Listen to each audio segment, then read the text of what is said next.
bonsoir à tous.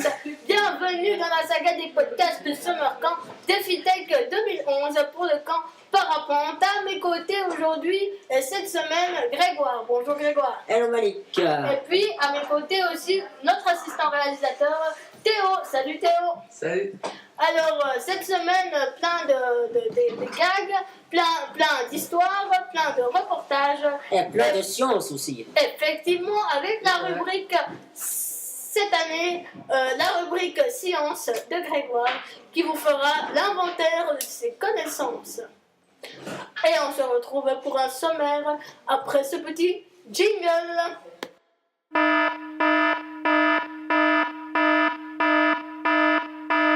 Sommaire de cette semaine, ça sera du rire et aussi un petit peu de bavardage. Mais à part ça, le sommaire du jour, pour être plus important, le sommaire du jour est le plus important.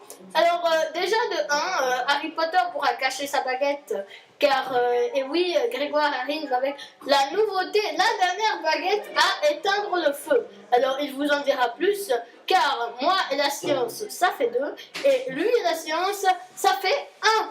Alors voilà, il vous en dira plus sur cet objet qui peut éteindre n'importe quel genre de flamme.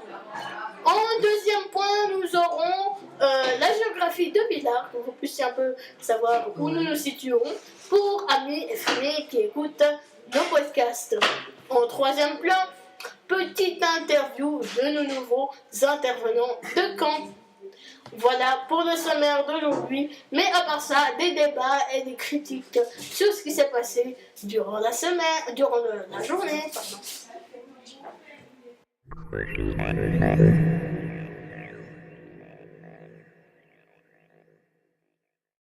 Mais bon, j'en ai beaucoup trop dit, j'ai beaucoup parlé, j'ai presque plus de salive, je vais aller boire un verre d'eau. Alors maintenant, pour que vous ayez un peu la paix de ma voix, je vais vous laisser la parole. Grégoire va pouvoir mettre la honte à Harry Potter. C'est à toi, Grégoire. Bonne chance. Merci Malik. Voilà, donc comme vous le disais Malik un peu avant, des chercheurs de l'université de Harvard, qui se situe donc aux États-Unis, ont en fait créé une sorte de baguette en métal qui peut repousser les flammes jusqu'à les faire disparaître. Donc cet outil pourrait être très pratique pour les pompiers. Les feux pourraient être certainement éteints peut-être plus rapidement car nous ne connaissons pas la durée pour éteindre un feu. Mais bon voilà, je ne vous dis pas plus. Vous pouvez aller vous renseigner éventuellement sur le prochain numéro de Science et Vie Junior, donc qui paraît dès le 17 août, le 264 précisément. Voilà, donc je laisse à Malik la parole plutôt. Alors, Science et Vie Junior 264, le 17 août, à retrouver chez votre marchand de journaux. J'ai l'impression de faire de la pub télé, et non, on fait de la radio. Alors, on va passer à la rubrique Géographie de Villars.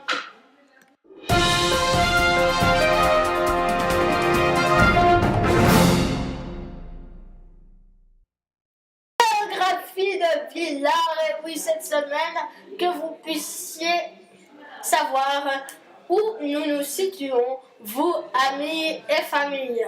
Alors, nous nous trouvons à Villars-sur-Olon, qui est une commune du canton de Vaud, qui se trouve dans le district de Aigle, et qui est la commune de Olon.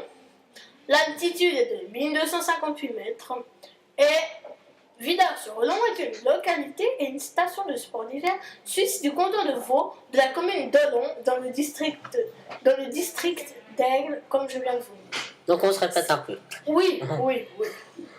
Tout commentaire non acceptable sera supprimé. Non, je rigole. Description.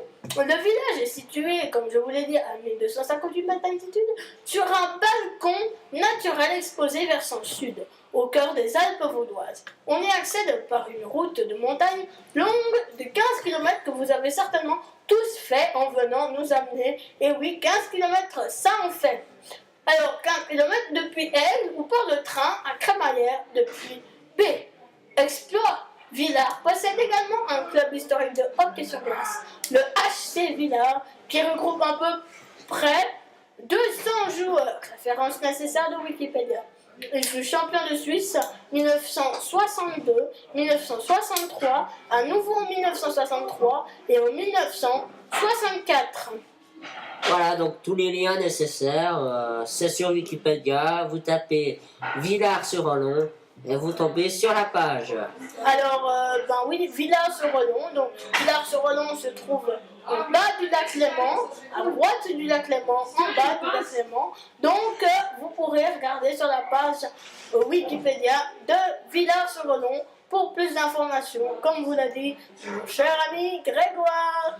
Voilà, un petit truc à rajouter en y passant. Je pense que Théo est très fatigué par ses 15 km de long. Eh oui, alors Théo, qu'est-ce que tu en as pensé de ces 15 km de montée que tu as dû faire avec ta maman en voiture? C'est long. Alors parle plus fort que les auditeurs puissent entendre. C'est long? Ouais, c'est très long. Ça donne pas un peu de mal de mer, même si tu n'es pas en mer, mais les zigzags de route de montagne, bon, elles se ressemblent un peu toutes, mais tu n'as pas dû regarder par la fenêtre pour ne pas avoir la nausée? Non, c'est bon.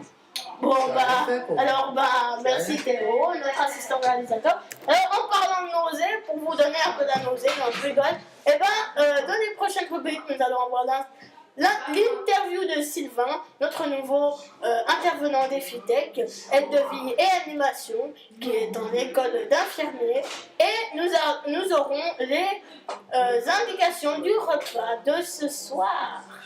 Bon appétit et à tout à Et l'heure. tout pour vous donner la nausée. Donc je rigole.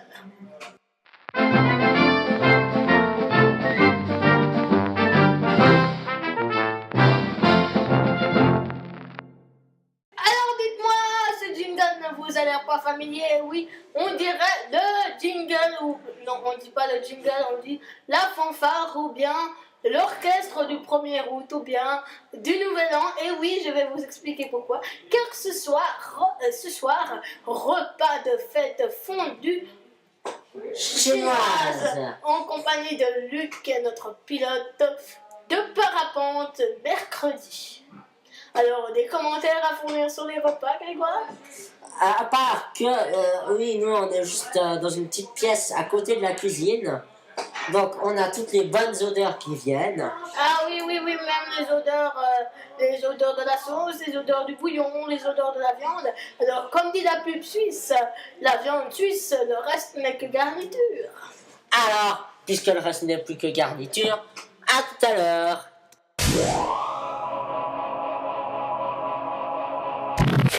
Alors, toute cette semaine, comme je vous l'ai dit au début du podcast, des interviews de nos nouveaux intervenants d'EFITech pour ce Summer Camp 2011 à Villars de Parapente. Alors aujourd'hui, on accueille Sylvain, notre nouvel intervenant d'EFITech. Donc, salut Sylvain. Mais salut Alors, Malik, salut Grégoire. Salut Sylvain. Alors, première question qu'on aimerait te poser, c'est depuis quand connais-tu DefiTech? Alors on va dire que je pense que ça fait depuis le mois d'avril que je connais DefiTech. J'ai une amie qui connaissait, qui m'en a parlé, qui cherchait des gens pour faire des camps, des accompagnateurs. Et puis donc moi je suis en études de sciences infirmiers, puis c'est vrai que c'est une expérience que j'avais vraiment envie de faire en plus pour mon domaine, mon futur domaine. Et puis j'ai fait déjà un camp l'année passée, ça m'avait beaucoup plu. Et puis là je me suis dit que ce serait de nouveau encore une nouvelle expérience. Et puis voilà.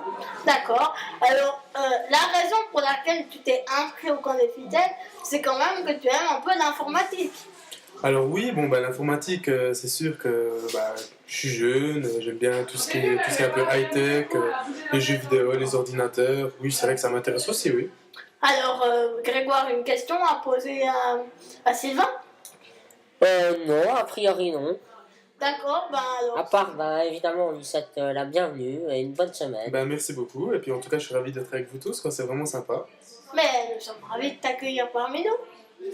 Voilà, c'était tout pour l'interview de Sylvain. Alors, vous pourrez retrouver demain une autre interview de nos intervenants d'EFITech.